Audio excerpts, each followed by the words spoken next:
Here we have an early 60s Fender concert amp with the wonderful harmonic tremolo. Let's open this up and see what it needs to be at its best for the next 20 years. Alrighty, so replace power cable at some point.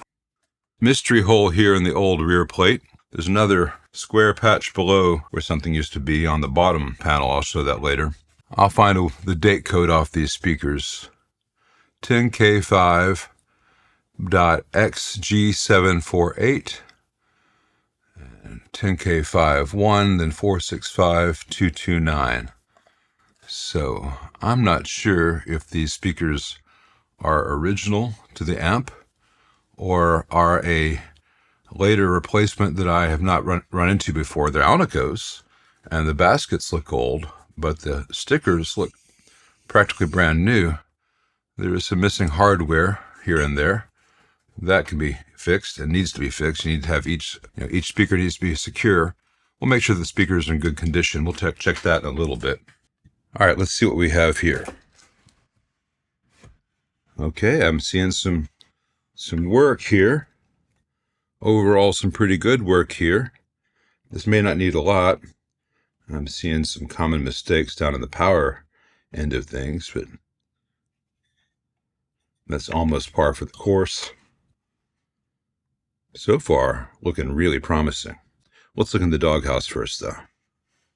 Okay, I see some evidence here and here that's possible some of the original caps might have leaked a long time ago. Given what I saw on the inside of the amp, I doubt the originals are still here, but let's take a peek inside. All right. Sprague atoms across the board, except for this one. This is original or a much earlier service.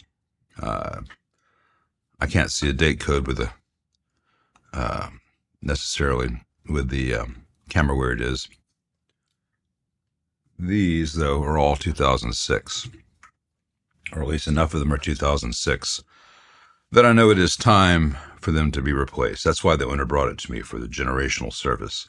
So let's see if there's any voltage waiting there for us. I doubt it, but it's always good to check such things. Nope. We are all good. I'll confirm the resistors are good. One of the things on this 62-ish concert, what can I get a date code? Yeah, 62 on the power transformer. And I don't see a stamp on the output. But both the choke and the power transformer say 62. That's what I expected. Anyway, this is a parallel node here. These two caps are in parallel on this version of the concert. And it's a solid-state rectified amp. And with modern wall voltages, sometimes that can exceed the 500-volt rating of the capacitors. So a lot of times on these, I will change this to the series reservoir cap, like you'd find on the 63 and onwards twin and super reverb and stuff. It doesn't change the sound or behavior of the amp. It just means that these caps are less stressed. It was a change that Fender went to for good reasons, and it's nice to bring this thing a little bit farther ahead in Fender's development while leaving the rest pretty much just as Leo designed it. I will next make sure all the hardware is tight as far as the transformers go, and then flip this thing around. Always good to check the fuse. It is, have to flip it around. I always like to put the fuses in so the fuse value is there, so when you pull it out, you can read it as opposed to it being in the other end. But this is a 3 amp fuse. Takes a 3 amp fuse, so we are good to go. And let me take a peek inside and show you what I'm seeing. Nothing too surprising, nothing too bad. All the original solder joints here made to the chassis are good. They have the safety ground for the AC cable going to a transformer bolt connection with the cap for the ground switch, the death cap also going there. You got to remove the death cap. Got to rewire this so that there's some slack on the ground for safety, and solder that chassis like all the other joints were made. Someone went in there with some 5408 diodes. Those things are probably going to outlast everyone watching this. That's fine. It's a bit overkill. 1 in 4,007s in this position would probably outlast us as well. But, while these are not pretty, that's absolutely fine. Probably time to replace all the electrolytics in the amp along with the filter caps. In fact, it's a no-brainer. We're going to do that. When you change all the filter caps, change all the electrolytics at once. That way everything has the same date. This has the non-adjustable bias, which is correct for this period, but it'd be nice to be able to adjust that. I'll talk to the owner about being able to tweak this so it's not just whatever it is. It has well-installed screen grids here, but they're just 1 watt, so I prefer to use a 2 or 3 watt, usually a 3 watt. So I'll bump those up while I'm in the neighborhood. Someone put in some SOZOs here in the phase inverter output. That's kind of odd. These 100 nanofarad original Blue Ajaxes never tend to fail, but that ship has sailed. The solder joints aren't too pretty. I'll clean those up. And then the rest of the amp, the only thing that I can see that's been changed out are the cathode bypass caps, the electrolytics, and the old lead was just brought up, and the new leads twisted around them with little solder globs. I don't like that. It's lasted, but you're kind of expecting, it's based on a lot of assumptions, and I like to get all the assumptions out and make sure it's really going well. I'll clean the board as I go. I'll verify that all the resistors are good, and we'll make sure the circuit is working well. Make sure all the jacks are clean, all the pots are clean, everything's tight and working. But from what I'm seeing so far, it is safe to power on and test. So let's do that at least. All right, let's power this on. Using my light bulb limiter, limit the current, just make sure everything's okay. And I've got a little plug to turn the tremolo on and off. We'll test that. I'll grab a strap, make sure it's more or less in tune.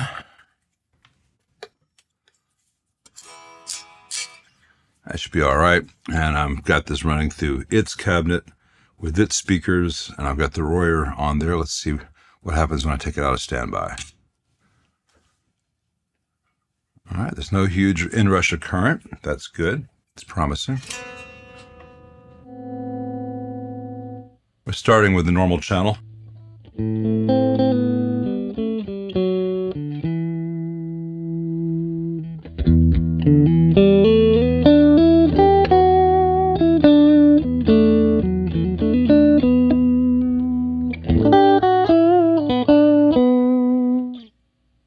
So far, the speakers are sounding good. That's nice.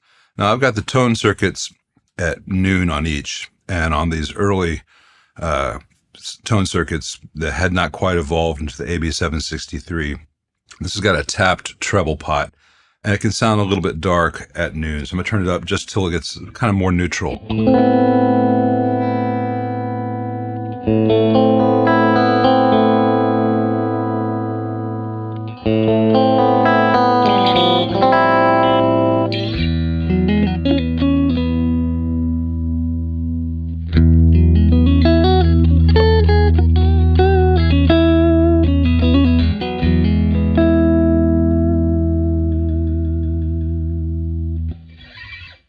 So that's sounding really good for the normal channel. Let's try the tremolo channel, the vibrato channel. Make sure that harmonic trem is working.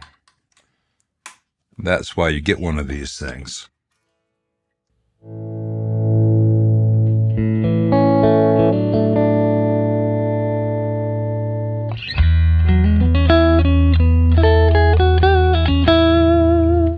All right, so that's without the tremolo.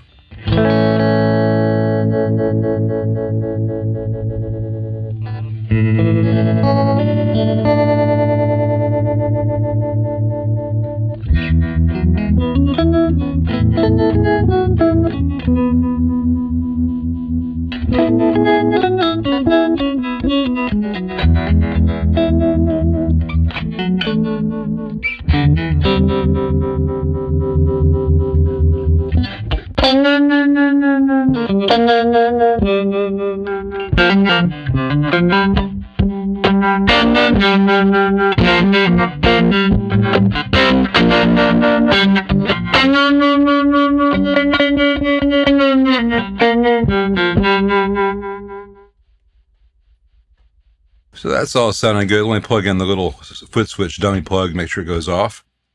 It does.